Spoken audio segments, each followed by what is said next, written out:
Eldren's reach was louder than anything we had ever known. The sound didn't come from one place, but from everywhere at once. Voices layered over one another in a constant murmur.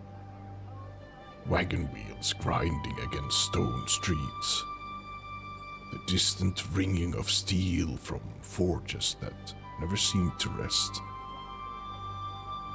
And somewhere deeper in the city, bells echoed faintly from the river, their tone carrying between the high walls and narrow passages in a way that made the entire place feel alive. It should have been overwhelming, but after the road, after the silence that had followed us for days, it felt grounding instead.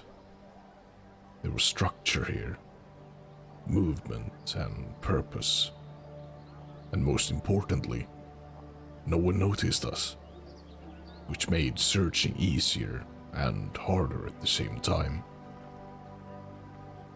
We didn't rush into it. That was something we understood early, without needing to say it out loud. If the others were here, or had passed through, then they would have left traces behind. Not obvious ones, not anything that could be followed directly, but small things. Conversations, rumors, patterns. The kind of details you only notice if you were patient.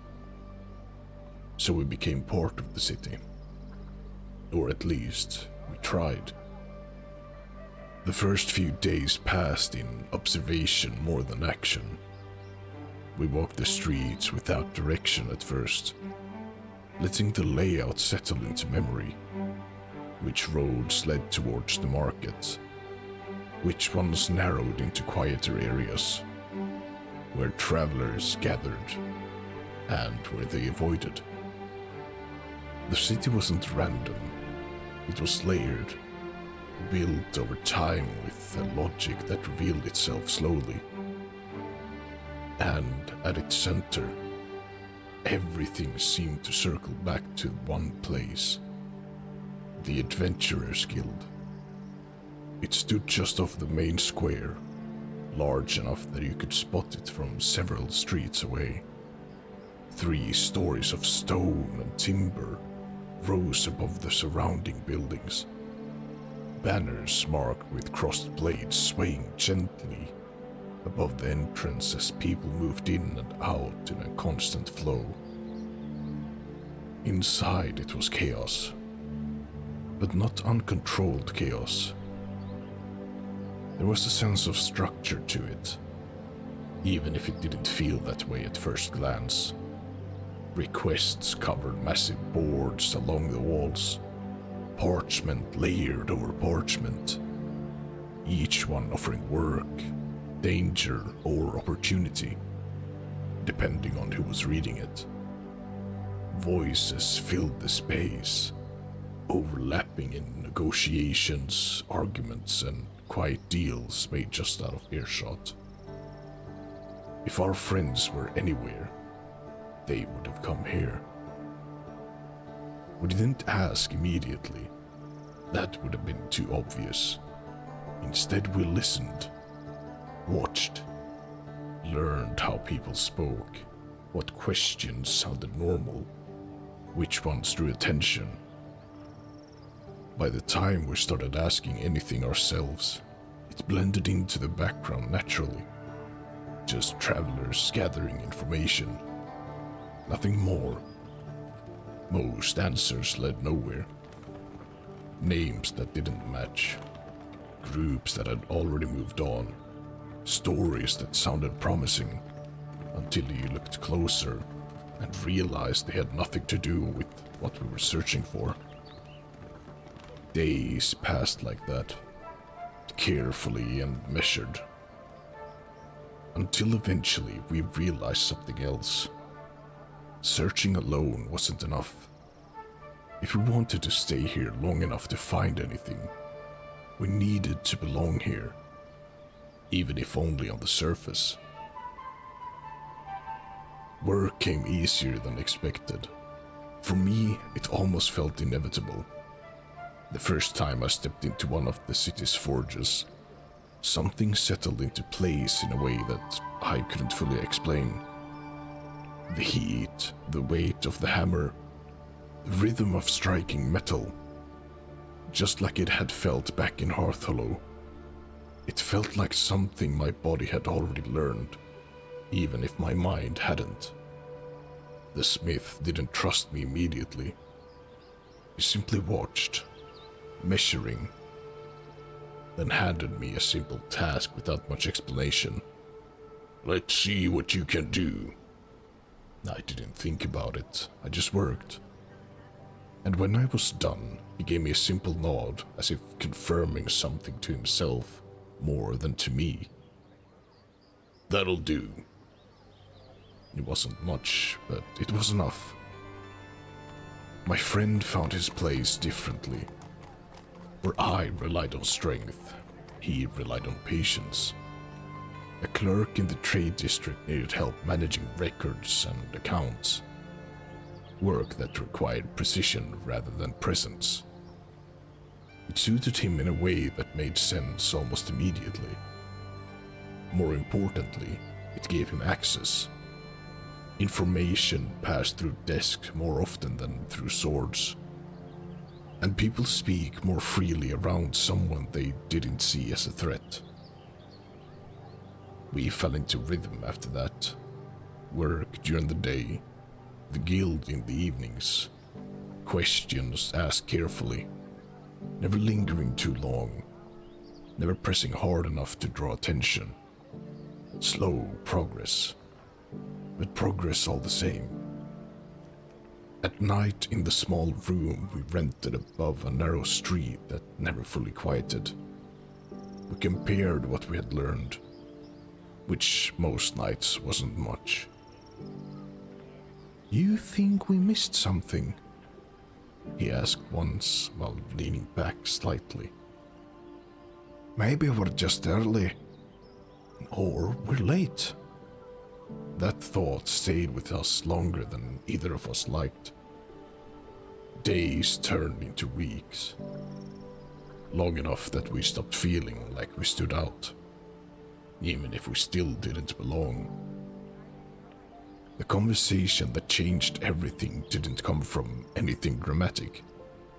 It wasn't a discovery or a breakthrough.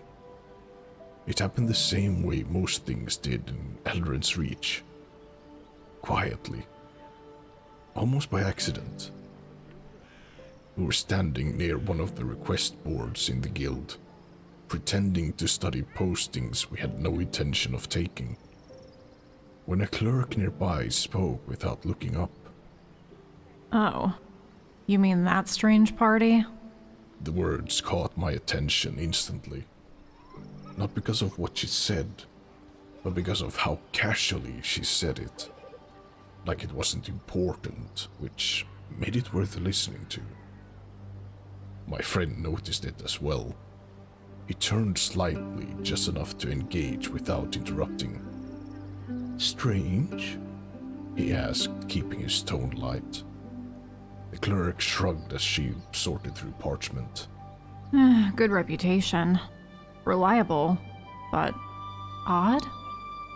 "How so?" She paused for a moment, tapping the papers into alignment before answering. They only ever operate as 3, but their emblem always carries 5 marks. For a moment, I wasn't sure I heard her correctly. "5?" I asked. People joke they're waiting for ghosts. The room didn't change. The noise didn't stop. But something about it felt different. Closer. Like the space between what we knew and what we hoped had suddenly narrowed. My friend and I exchanged a glance, neither of us speaking immediately, because we were both thinking the same thing and neither of us wanted to be wrong. "Do they recruit?" Sometimes.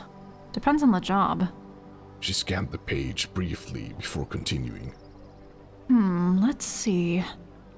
They're preparing for something larger. An expedition, most likely. Yeah, they're holding interviews tomorrow morning. We didn't say much after that. There wasn't anything to say that would make it too real. We barely slept that night. Not because we couldn't, but because neither of us trusted what we were hoping for. It could still be nothing. A coincidence. Just another group with a strange emblem and a story people like to repeat. But the number 5, that wasn't something either of us could ignore. Morning came too slowly. The guild felt different this early. Quieter but heavier. As if the weight of everything that usually filled it hadn't yet settled into place. Applicants waited along a wooden bench near one of the inner doors, each of them carrying their own version of expectation. A warrior missing 2 fingers from his left hand. A mage quietly muttering to himself, repeating the same words under his breath. The ranger sharpening arrows with focus that bordered to obsession. And us sitting among them, trying not to think too far ahead. The door opened and 3 figures stepped out. Conversation didn't stop, but it shifted, bending slightly around them in a way that made it clear they were known here, not just recognized. I didn't recognize them though, not truly, but something about them felt familiar. Not in their faces, not in anything obvious, but in the way they moved, the way they carried themselves like they belonged somewhere beyond just this city. My friend leaned slightly closer, his voice barely above a whisper. You feel that? Yeah, I do. But I'm not sure why. Neither do I. One of them glanced toward the bench, not directly at us, but close enough that it didn't feel accidental. And for a brief moment it felt like we had been seen, not as strangers, but as something else, something unfinished. The moment passed as quickly as it came. Next. We stood up, not because we were ready, but because we couldn't afford not to be. As we stepped forward, moving closer to the door, closer to whatever waited on the other side of it. The thought that neither of us had said out loud finally settled into something real. If this is them, then we weren't just searching anymore. We were already this close, closer than we had ever been. And for the first time since the crash, the idea of finding the others no longer felt like chasing something lost. It felt like standing on the edge of something that had been waiting for us all along.